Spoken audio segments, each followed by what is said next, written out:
नमस्कार दोस्तों, आप सभी का स्टडी डिलाइट चैनल पर एक बार फिर से हार्दिक स्वागत है। पीईटी 2023 के जीएस का प्रैक्टिस सेट चल रहा है और आज हम लोग देखने वाले हैं प्रैक्टिस सेट नंबर 10 को। तो अब तक साथियों कुल 9 प्रैक्टिस सेट कंप्लीट हो चुके हैं, जिन्हें आप चैनल के प्लेलिस्ट पे जाके देख सकते हैं। तो आज हमने भूगोल के महत्वपूर्ण प्रश्नों को इस प्रैक्टिस सेट में शामिल किया है। तो चलिए शुरुआत करते हैं। पहला प्रश्न है कि अयोध्या किस नदी के तट पर स्थित है। साथियों, जो अयोध्या नगर है यह किस नदी के तट पर स्थित है? तो सही जवाब होगा ऑप्शन नंबर सी, सरयू नदी के किनारे। किस नदी के किनारे साथियों? तो जो अयोध्या शहर है, जिसे साकेत के नाम से भी जाना जाता है, यह उत्तर प्रदेश में एक नदी है सरयू नदी, इसी के तट पर स्थित है और अयोध्या को मर्यादा पुरुषोत्तम श्री रामचंद्र की जन्मस्थली भी माना जाता है। अगला प्रश्न है कि दामोदर, कोयल और सुवर्ण रेखा जो नदियां हैं वो निम्नलिखित में से किससे निकलती हैं? तो बताइए, ये जो तीनों नदियों का नाम दिया गया है ये किससे निकलती हैं, ये हमें बताना है। तो साथियों, छोटा नागपुर पठार से। कहाँ से निकलती हैं?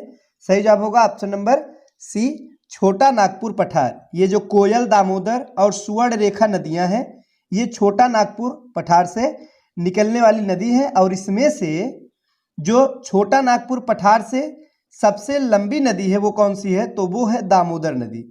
और दामोदर नदी की चर्चा की गई साथियों, तो यहाँ से एक प्रश्न बनता है, वो ये है कि बंगाल का शोक किसे कहते हैं?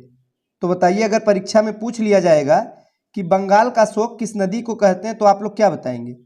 तो आप लोग बताएंगे कि दामोदर नदी को ही बंगाल का शोक कहा जाता है।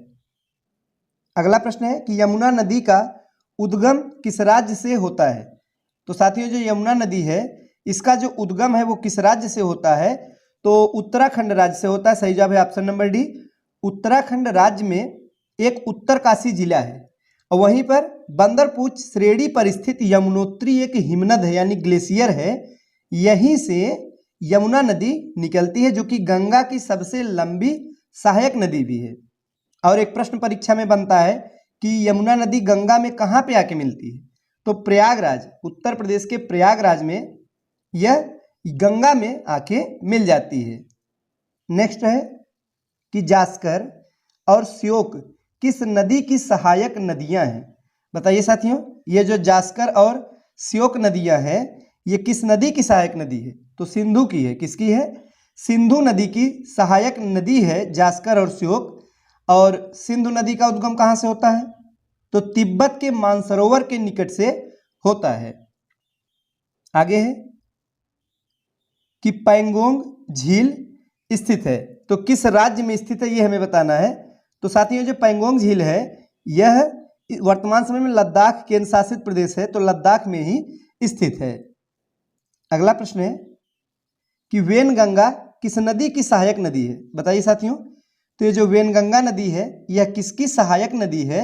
सही जवाब होगा ऑप्शन नंबर डी, गोदावरी की। गंगा मत लगा दीजिएगा, अधिकांश लोग नहीं पढ़े रहते हैं तो गंगा लगा देते हैं, क्योंकि वेनगंगा में भी गंगा नाम है तो ऐसा समझते हैं कि इसी की सहायक नदी होगी। ऐसा नहीं है, वेनगंगा यह गोदावरी की सहायक नदी है जो कि दक्षिण भारत में बहने वाली एक नदी है।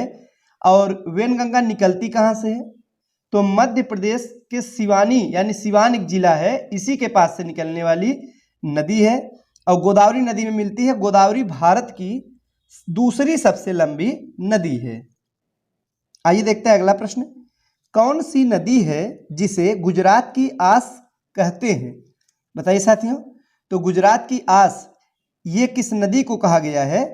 तो कहा गया है नर्मदा नदी को। सही जवाब होगा ऑप्शन नंबर बी, नर्मदा नदी गुजरात की आस कही जाती है। और नर्मदा नदी कहाँ से निकलती है? तो मध्य प्रदेश में अमरकंटक नामक पहाड़ी से निकलकर गुजरात में भड़ौच के दक्षिण में अरब सागर में जाके मिल जाती है। और इस नदी के उत्तर में विंध्याचल पर्वत और दक्षिण में सतपुड़ा पर्वत स्थित है। नेक्स्ट है कि किस नदी पर शिव समुद्रम जलप्रपात स्थित है? बहुत ही ज्यादा महत्वपूर्ण प्रश्न है साथियों, कई बार पूछा गया है। तो बताइए कि जो शिव समुद्रम जलप्रपात है यह किस नदी पे है? तो कावेरी। कौन सी नदी है? कावेरी नदी है, इसी पर शिव समुद्रम जलप्रपात स्थित है। अगला प्रश्न है कि निम्नलिखित में से कौन सी नदी है जो कि गंगा की सहायक नदी नहीं है? तो यहाँ पे नहीं पूछा गया, ध्यान दीजिएगा, कौन सी सहायक नदी है ऐसा नहीं पूछा गया, पूछा गया कि कौन सी सहायक नदी नहीं है, तो वेनगंगा। हमने अभी पिछले प्रश्न में देखा वेनगंगा गोदावरी की सहायक नदी, बाकी के जो कोसी, सोन, रामगंगा ये सभी गंगा की सहायक नदियां हैं। नेक्स्ट है साथियों कि निम्नलिखित नगरों में अलकनंदा एवं भागीरथी कहाँ मिलकर गंगा नदी बनाते हैं। महत्वपूर्ण है, तो हमें बताना है कि ये जो अलकनंदा और भागीरथी है ये कहाँ पे आकर मिलती है, तो साथियों देवप्रयाग में। सही जवाब होगा ऑप्शन नंबर। नेक्स्ट है कि भारत में यरलुंग जंगबो नदी को किस नाम से जाना जाता है, बताइए साथियों। ये जो यरलुंग जंगबो नदी है तो इसे भारत में ब्रह्मपुत्र के नाम से जानते हैं। सही जवाब है ऑप्शन नंबर सी। भारत से होकर बहने वाली ब्रह्मपुत्र नदी को तिब्बत में यरलुंग जंगबो या फिर सांगपो नाम से जानते हैं। ये ज्यादातर परीक्षा में प्रश्न बनता है। तो ब्रह्मपुत्र को तिब्बत में क्या कहते हैं, सांगपो नदी कहते हैं। भारत में इसे ब्रह्मपुत्र नदी के नाम से जाना जाता है। वहीं बांग्लादेश में जैसे ही प्रवेश करता है या करती है ये नदी, तो इसे वहां पे जमुना नाम से संबोधित किया जाता है। कौन सा नाम है, जमुना नाम। नदी एक ही है, नाम अनेक है। सभी नाम आपको याद रखने होंगे साथियों। कौन कौन सा, तिब्बत में सांगपो, भारत में ब्रह्मपुत्रा और बांग्लादेश में जमुना नदी। नेक्स्ट है मानस नदी किस नदी की उपनदी है, यानी कि किस नदी की सहायक नदी है, हमें बताना है। तो ब्रह्मपुत्र की ही सहायक नदी है मानस नदी। सही जवाब है ऑप्शन नंबर डी। और मानस नदी का उद्गम कहाँ से होता है, तिब्बत हिमालय से होता है साथियों। यह भूटान की सबसे बड़ी नदी प्रणाली है जो कि असम में ब्रह्मपुत्र में आके मिल जाती है। आगे की गंगा नदी के किनारे सबसे बड़ा शहर कौन सा बसा है, बताइए। तो गंगा नदी के किनारे कई बड़े बड़े शहर हैं, प्रयागराज भी उसमें शामिल है साथियों, पटना भी है। तो हमें बताना सबसे बड़ा शहर कौन सा है, तो वो है कानपुर। कानपुर है जो कि गंगा नदी के किनारे बसा हुआ सबसे बड़ा शहर है। कानपुर को पूर्व का मैनचेस्टर भी या मानचेस्टर भी कहा जाता है साथियों। और यहाँ पर चमड़ा उद्योग काफी फेमस है पूरे भारत में, इसके लिए यह प्रसिद्ध है।